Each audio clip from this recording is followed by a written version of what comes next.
frequent tightness in your chest, shallow breathing, body buzzing, mind reeling with work, difficulty sleeping, exhaustion that won't go away with sleep, a feeling of hopelessness and that you can't take a break for fear of things falling apart. Do you fantasize about getting sick so that you can have some time off? Does any of this sound familiar to you? Are you burned out? Today, I'll be sharing a cautionary tale about burnout that includes one sign that I don't hear talked about much, one thing I needed to get myself to take a break, one lie I believed that kept me going, and a lesson. You're listening to the Midlife Plot Twist podcast, and this is episode 21. Hi everyone, thanks for tuning in this week. It's funny, I wonder how many folks from younger generations would hear tuning in and get what it means. It's an antiquated saying nowadays, I think, and we don't really have radios with tuning dials, although I guess we do tune into stations even though they're digital now. Anyway, we also don't have cathode ray televisions anymore with turny knobs to change the channel and adjust the BRT and the VRT. I had to look that up actually, what they stand for. So the BRT stood for brightness of the picture, and VRT stood for the vertical hold or the vertical size of the picture, and usually was used to stop the picture on the screen from scrolling up or down uncontrollably. What a funny memory. That's also very nostalgic to me. Okay, so I wasn't sure if I was going to get an episode out today. I spent the weekend preparing for and hosting my daughter's baby shower. It was yesterday afternoon. If you haven't listened to earlier episodes of the podcast, I had my daughter when I was young, so she's a full-grown adult, and she and her partner are expecting a little one in April, making me a grandma before I turn 50, and I am thrilled and so excited. And this weekend we celebrated, and I am now recovering from that excitement today. I feel really exhausted and likely will for a couple of days, which kind of brings me to today's topic. I want to talk about burnout, and it's a different experience in midlife, I think. If you experience burnout in your 20s or 30s even, there might be some bounce back in terms of energy. Your body might have some resilience in it that we don't have in our 40s with things like perimenopause and so on going on with our bodies. It definitely hit my body differently, for sure. I feel like my body is the great teacher, and it has taught me to respect it through this experience of burnout that I am coming out of. Okay. I would like to open the topic of burnout with a little scenario or a little scene, work scene, and you can think about it and tell me by email or on Instagram if you'd like, which I'll share that information at the end. Tell me if you can relate. I should say that I'm sharing my experience in this little scene, which involves working in an office. So if you don't work in an office, try to relate it to your own work context, particularly just around the thinking and the feelings. So here it is. This is just like a general sort of workday scene, not one that's happening today or anything. So it's a day like any other at work. Nothing out of the ordinary on my schedule except for the usual weekly and daily deadlines and a 1-hour long meeting this morning that's been in my calendar for weeks. It's a quiet morning so far. Say it's a Monday like today. I open my email platform and see that there are a few emails to respond to, but nothing pressing. Someone I know walks by the desk without saying good morning, leaving me wondering why. I take a deep breath because I notice that I've been holding my breath or breathing shallowly for a while. I decide to read an email. The writing is direct, it's to the point, and I read it as being short and signifying that the person is annoyed, possibly with me. I feel a bit tense now. Take another deep breath, rearrange a few things on my desk, open up a document from the week before to work on. Someone else walks by and says good morning, but it doesn't sound sincere.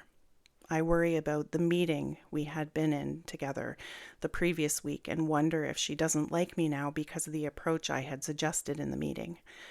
A few minutes go by and I'm convinced that she doesn't like me because of what I said.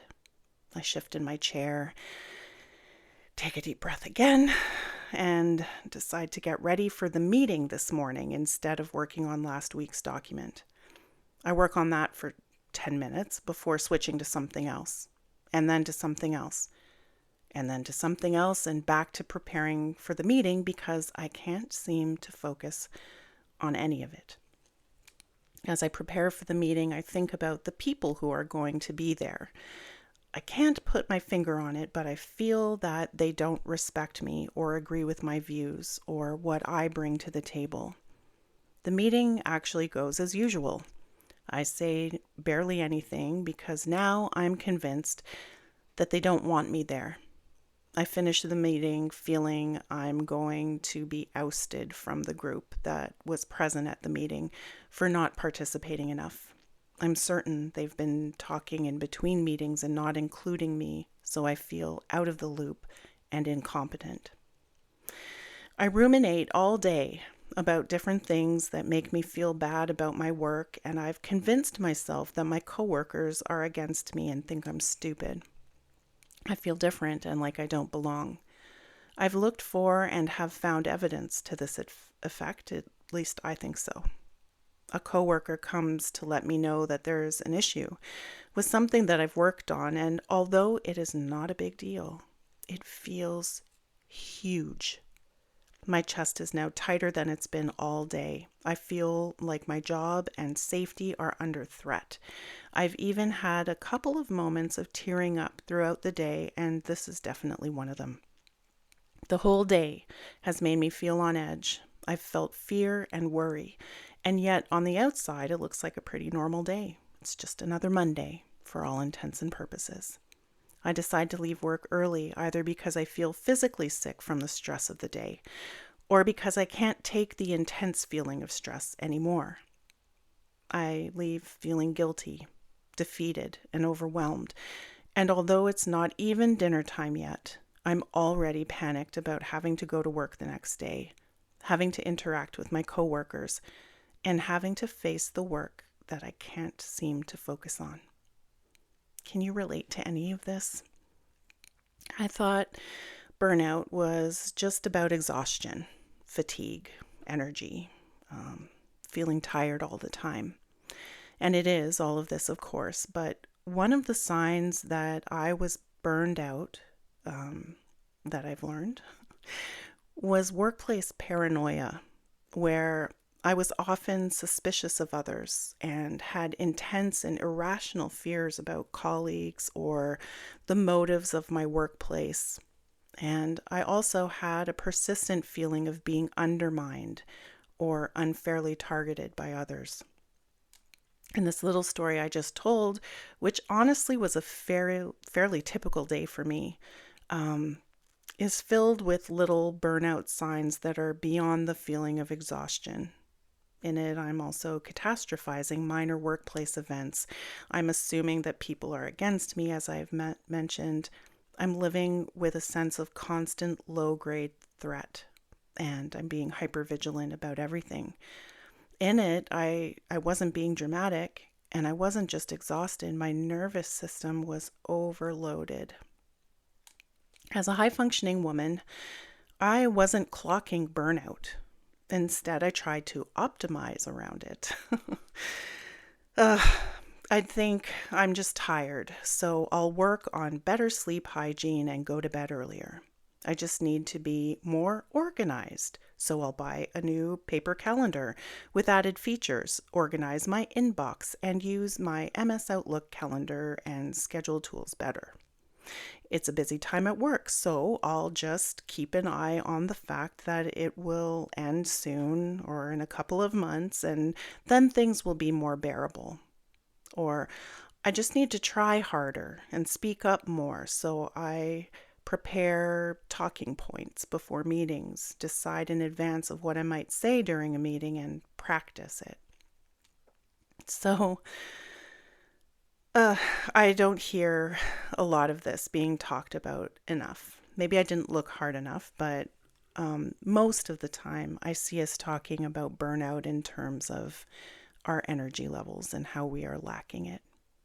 One lie that I believed that kept me pushing through until I collapsed from burnout and subsequently COVID. Again, if you've listened to earlier episodes, you know that my story involves COVID and burnout. It was that if I stop, everything is going to fall apart. My job will fall apart and I'll lose it. My finances will then suffer. My marriage will end because of that. My reputation will be ruined. My hard work, determination, and pushing through had little to do with strong work ethic and everything to do with fear of collapse. I learned through this that burnout thrives in the illusion that I am the only thing holding my life together. And that's a big one for me. I'm going to say it again. I learned through this that burnout thrives in the illusion that I am the only thing holding my life together. I had done a lot of damage to my nervous system, to my body and my mind, and quite frankly, my spirit, and I collapsed. It's been 2 years that I've been off work. When I initially took time off, I honestly thought I was going to be away from work for 2 weeks. And I thought that was way too much. And it felt like a panic to take the 2 weeks.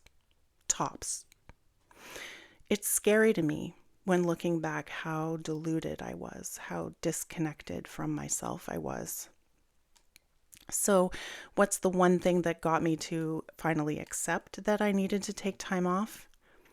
It was that I needed someone and something to convince me that I needed to stop, something outside of myself, because I couldn't see it from within my perspective. It took my partner telling me, actually, he pleaded with me to take time off, and seeing his seriousness in his eyes, that was the thing that got me to then look online about it. And when I read the stories of other women burning out, and I'll say especially the stories of other racialized women, I started to feel seen and to see what was going on. I was realizing it wasn't personal failure. I was seeing my experience named. I was realizing both systemic pressures and internalized expectations that were binding me. If you recognized yourself in this episode, let this be one of the moments that helps you to stop pretending you're fine. Allow the idea that maybe you're burned out. If you're waiting for collapse to give you permission to rest, you're already past the warning signs. You do not need a breakdown to justify stepping away. You do not need proof that you're struggling enough. Do whatever it takes to stop carrying this alone. You might be supporting a lot, of course. But even you, or I'll say especially you, deserve and need support.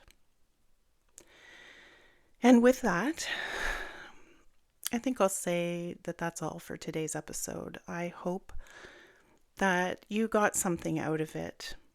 And as always, feel free to write to me. You can write to me at midlifeplottwistpodcast@gmail.com.